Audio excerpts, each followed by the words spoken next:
Hello friends, welcome to SSC coaching centre. दोस्तों, आज के वीडियो में गणित के बहुत ही इंपॉर्टेंट क्वेश्चन रहेंगे, तो पूरा वीडियो देखना जरूरी है जिससे कि आपको पूरी जानकारी मिले। बीच में जो क्वेश्चन रहते हैं, इंपॉर्टेंट क्वेश्चन रहते हैं, वो भी तो आपको ऐसा लगता है कि भाई ये क्वेश्चन तो हमें आता है, हम वीडियो नहीं देखते आगे, तो ये आप गलत कर रहे हैं। यही तो आता है, मान लीजिए यही तो आता है। आगे वीडियो में जो क्वेश्चन आने वाले हैं, जरूरी थोड़ी है कि वो भी आते होंगे आपसे, इसीलिए पूरा वीडियो देखा करें।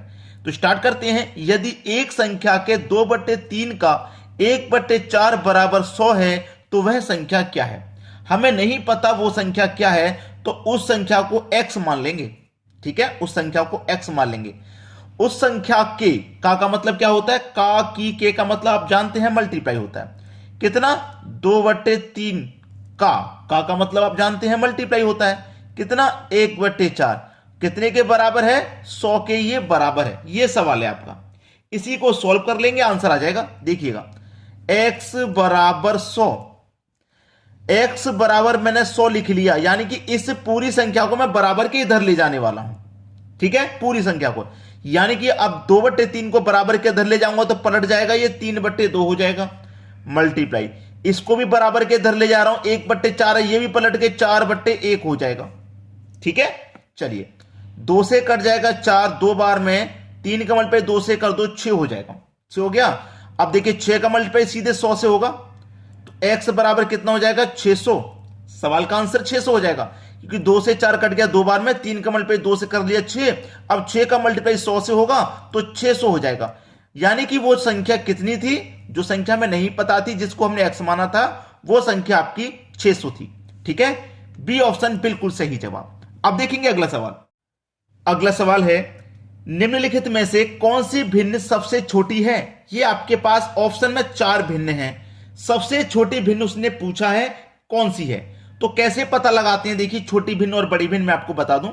आपको सबसे पहले क्या करना है, इनका अंतर कर लेना है। कैसे पता लगाते हैं वो, यानी कि 3 और 5 का अंतर करेंगे तो कितना आएगा, 3 और 5 का अंतर 2 आएगा, इसको बटे में लिख लेना है। ठीक है, बटे में लिख के ऊपर वाली संख्या में डिवाइड करेंगे। हमेशा ये बात आप नोट रखना, हमेशा नोट रखना कि आप अंतर करके बटे में रख लो, यानी कि जो अंतर आया है उस अंतर से ऊपर वाली संख्या में डिवाइड दे दो।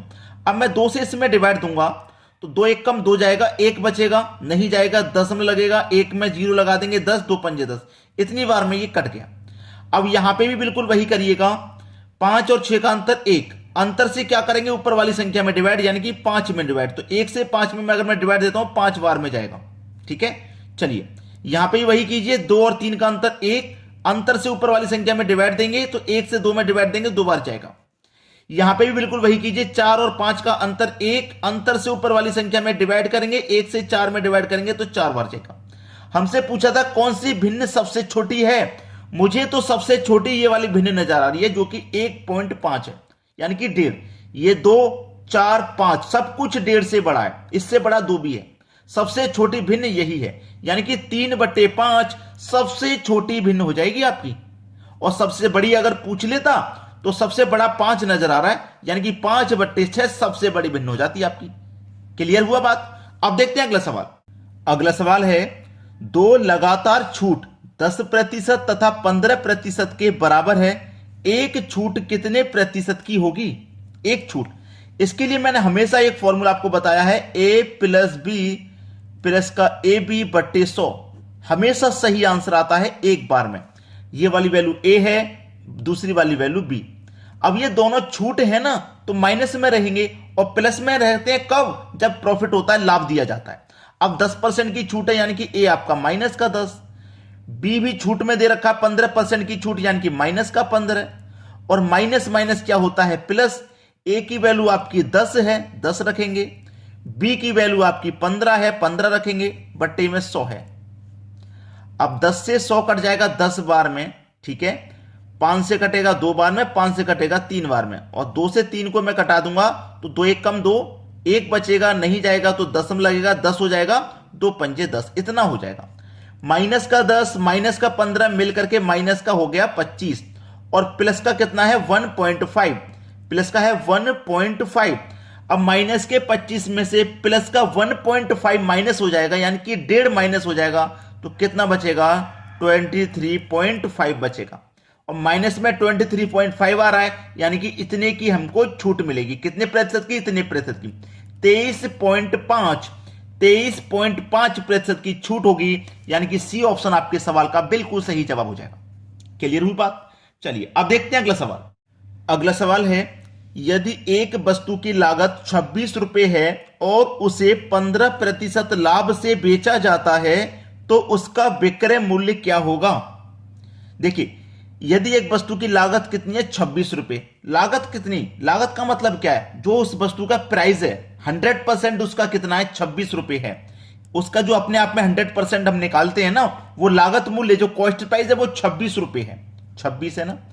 अब ये अपने आप में 100% है, इसे हमें क्या करना है? 15% के लाभ से बेचना है। तो 100% की चीज को हम 15% के लाभ से बेचेंगे, इसका मतलब 115 में बेचेंगे। 115% में बेचेंगे। प्रतिशत का मतलब बटे में 100। 5 से ये कटेगा 23 बार में, और 5 से ये कट जाएगा 20 बार में।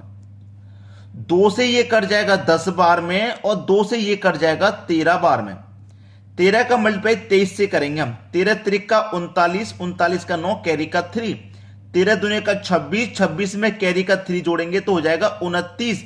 दोनों का मल्टीप्लाई इतना ही आ गया, और डिवाइड में हमारे पास कितना है? 10 है। अब 10 है ना, एक जीरो है तो एक संख्या बाद यहां दशमलव लगेगा, यानी कि 29.9 ये आपके सवाल का बिल्कुल सही जवाब है। तो उसका विक्रय मूल्य क्या होगा? 29.9 रुपए होगा। 29.9 रुपए, यानी कि 26 रुपए की चीज को हम 15% के लाभ पे बेचेंगे, तो इसका मतलब 29.9 रुपए में बेचेंगे। ये आपका सही जवाब है। सभी को क्लियर है? अब देखते हैं अगला सवाल। अगला सवाल है, यदि 15 आदमी 8 घंटे प्रतिदिन काम करके एक दीवार को 10 दिनों में बनाते हैं तो 8 आदमी कितने घंटे प्रतिदिन काम करके उस दीवार को 10 दिन में बना लेंगे? बहुत अच्छा सवाल है भाई, बेहतरीन क्वेश्चन। ठीक है, चलिए इसके लिए एक फॉर्मूला होता है M1 D1 T1 पूरे का बटा W1 बराबर M2 D2 T2 पूरे का बटा W2। M फॉर व्यक्ति, काम करने वाला मैन, D फॉर दिन, T for time, W for work, ये होता है।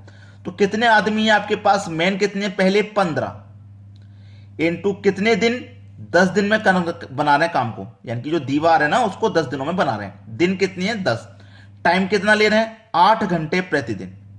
ठीक है, वर्क कितना है? प्रतिदिन काम करके एक दीवार, यानी कि वर्क है 1, तो आप बटे में 1 लिखिए, चाहे मत लिखिए, 1 लिखने से कोई फर्क नहीं पड़ता, बराबर। बाद में कितने मैन आ जाते हैं? 8 आदमी आते हैं बाद में। ठीक है, 8 आदमी 10 दिन में हमको वो बनानी है।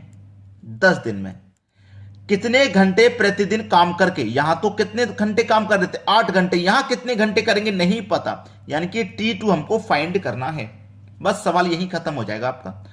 8 से 8 कट जाएगा बराबर में, 10 से 10 कट जाएगा बराबर में, इधर बचा 15, इधर बचा T2, यानी कि T2 कितना निकल के आया? 15 घंटे प्रतिदिन।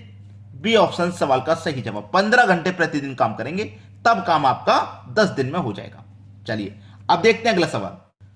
अगला सवाल है, एक नल ए एक टंकी को 6 घंटे में भर सकता है और नल बी भरी टंकी को 10 घंटे में खाली कर सकता है। पहले ए और दूसरे घंटे बी इसी तरह बारी बारी चलता है तो पूरी टंकी कितनी देर में भर जाएगी? नल ए ये आपका 6 घंटे में भर रहा है, ये भरने वाला है तो प्लस। नल बी ये आपका 10 घंटे में खाली कर रहा है, ये खाली करने वाला है तो नेगेटिव। अब दोनों का एलसीएम ले लेंगे तो हमें ये पता लग जाएगा कि टंकी कितनी बड़ी है। तो 6 का और 10 का एलसीएम आ जाएगा भैया 30। 6 से कटा दो 5 बार में और 10 से कटा दो 3 बार में, यानी कि ये आपका भरने वाला है। ये 1 घंटे में 5 भरेगा तभी तो 6 घंटे में 30 भरा जाएगा, और ये 1 घंटे में 3 खाली करेगा तभी तो 10 घंटे में 30 खाली होगा। ठीक है, अब 1-1 घंटे बारी बारी से चलना है भाई। पहले चलेगा ए चलेगा, वो अपना 5 भर देगा। ठीक है, फिर दूसरे घंटे में कौन चलेगा? बी चलेगा दूसरे घंटे में, ये अपना 3 खाली कर देगा। ये 3 खाली, यानी कि 5 भरा जाएगा, 3 खाली हो जाएगा। तो कितना भरा गया? 2 ही तो भरा गया, यानी कि ये 2 कितने समय में भरा गया? 1 घंटे में 5 भरा गया, दूसरे घंटे में 3 खाली हो गया। कितने घंटे हो गए? 2 घंटे हो गए नहीं। 1 घंटा ए ने लगाया, 1 घंटा बी ने लगाया, 2 घंटे में 2 लीटर भरा गया। 2 घंटे में 2 लीटर भरा जा रहा है, याद रखना 2 घंटे में 2 लीटर भरा जा रहा है। तो हमको भरना कितना है, 30 लीटर। जब 2 घंटे में 2 लीटर, तो 30 कितने घंटे में, 30 घंटे में 30 लीटर भरा जाएगा। याद रखना है भाई, 2 लीटर कितने घंटे में भरा जा रहा है, 2 घंटे में। 2 घंटे में 2 लीटर, तो इसका मतलब 4 घंटे में क्या हो जाएगा, 4 लीटर हो जाएगा। तो 30 घंटे में 30 लीटर नहीं हो जाएगा। क्लियर हो गई बात। तो आपका सी ऑप्शन यहां पे बिल्कुल सही आंसर हो जाएगा। समझ में आना चाहिए कॉन्सेप्ट। अब देखते हैं अगला सवाल। अगला सवाल है, एक नल किसी टंकी को 40 मिनट में भर सकता है, दूसरा नल भरी हुई टंकी को 60 मिनट में खाली कर सकता है। गलती से दूसरे नल को बंद किए बिना पहला नल खोल दिया जाता है, तो कितने मिनट में खाली टंकी भर जाएगी। भाई ये क्वेश्चन मैंने आपके लिए होमवर्क के लिए दिया है। आप इसका आंसर आप मुझे कमेंट करके बताने वाले हैं क्या आएगा। ठीक है, इन 4 ऑप्शन में से ही कोई एक होगा। अच्छा सवाल है। पहला नल खोल दिया, दूसरे नल को बंद नहीं किया, यानी कि दूसरा नल तो चल ही रहा है। ठीक है, याद रखना इस टाइप के क्वेश्चन मैंने बहुत बार करा रहे हैं, हर बार लगभग कराता हूं, क्योंकि बहुत इंपॉर्टेंट होते हैं ये। ठीक है, तो आप मुझे घर से बताएंगे। और हां, वीडियो आपने पूरा जब देख लिया है तो शेयर करना तो बनता है भाई, और एक लाइक करके चले जाना, एक लाइक। ठीक है, इतना काम कर देना बस। ठीक है दोस्तों, वीडियो में इतना ही। होमवर्क के लिए जो क्वेश्चन है इसका आंसर आप जल्दी से कमेंट कर दीजिए। ठीक है दोस्तों, धन्यवाद।